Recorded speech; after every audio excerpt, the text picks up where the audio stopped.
لوگ یہ سوال کرتے ہیں اور بعض ایسی عبارتیں بھی دکھائی جاتی ہیں کہ امام اہل سنت رحمۃ اللہ تعالی علیہ نے فتاوی رضویہ شریف میں جو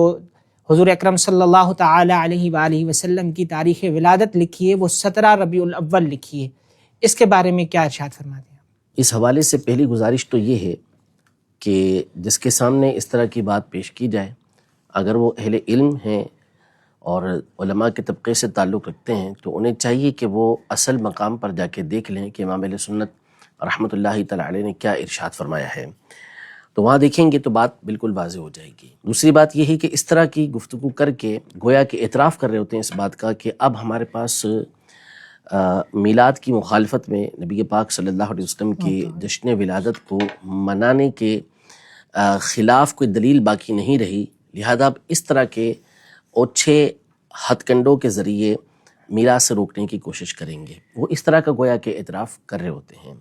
فتاوی رضویہ کے مذکورہ مقام پر جا کے آپ دیکھیں گے تو وہاں امام اہل سنت رحمۃ اللہ تعالی علیہ نے علماء کی مختلف آراء کو ذکر کیا ہے، اور تقریباً 9 قول اس حوالے سے ذکر کیے ہیں کہ جس میں علماء نے مختلف باتیں بیان کی کہ اس تاریخ کو ولادت ہوئی ہے۔ ظاہر ہے کہ ولادت تو ایک ہی دن ہوگی، لیکن اس میں اختلاف واقع ہوا ہے، اور جو علم رجال سے شغل رکھتے ہیں، تاریخ کے طالب علم ہیں، وہ اس بات کو بخوبی جانتے ہیں کہ تاریخ ولادت ہو یا تاریخ وفات ہو یا بہت سارے بڑے واقعات ہوتے ہیں، ان میں تاریخ کے حوالے سے اختلاف علماء کا رہتا ہے۔ کوئی کچھ تاریخ بیان کرتا ہے، کوئی کچھ تاریخ بیان کرتا ہے، کوئی کچھ تاریخ بیان کرتا ہے۔ اب دلیل کے ذریعے کسی ایک تاریخ کو متعین یہ کیا جاتا ہے کہ یہ زیادہ راجح، دوسروں کے مقابلے میں زیادہ قوی یہ قول ہے کہ اس تاریخ کو یہ واقعہ پیش آیا یا ولادت ہوئی یا دنیا سے وصال فرمایا۔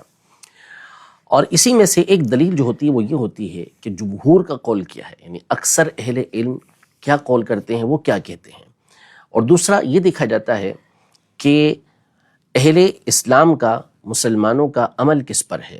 تو امام اہل سنت رحمۃ اللہ تعالی علیہ نے، اعلی حضرت رحمۃ اللہ تعالی علیہ نے فتاوی رضویہ شریف میں جہاں یہ اقوال بیان کیے تو اس کے بعد فوری طور پر یہ ارشاد فرمایا کہ یہ علماء نے فرمایا، لیکن جو جمہور کا قول ہے وہ 12 تاریخ ہے، اور جس پر اہل اسلام کا عمل ہے وہ 12 تاریخ ہے۔ تو اگرچہ کہ علماء کے اس میں اقوال الگ الگ ہیں، اختلاف اقوال موجود ہے، لیکن جو راجح تر بات ہے، جس کے اوپر عمل ہے، وہ 12 تاریخ ہے۔ تو لہذا یہ تو امام اہل سنت نے واضح طور پہ فرما دیا، تو یہ کہنا کہ آپ کے نزدیک 17 تاریخ ہے یا فلاں تاریخ ہے، یہ بات غلط ہے۔ امام اہل سنت نے اسی تاریخ کو ترجیح دی ہے۔ پھر چلے ٹھیک ہے، آپ کی بات کو مان لیا کہ 17 تاریخ ہے، تو پھر آپ 17 تاریخ کو جشن منا لیں۔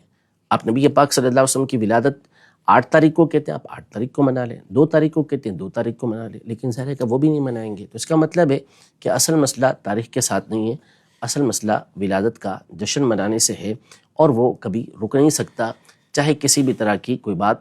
اس کے حوالے سے بیان کر دی جائے۔ دلائل کے ساتھ یہ بات ثابت ہے کہ نبی پاک صلی اللہ علیہ وسلم کا جشن منانا، یہ بالکل ولادت کا جشن منانا یہ بالکل جائز ہے، اور اس کے برکتیں اہل اسلام ہمیشہ سے پاتے رہے۔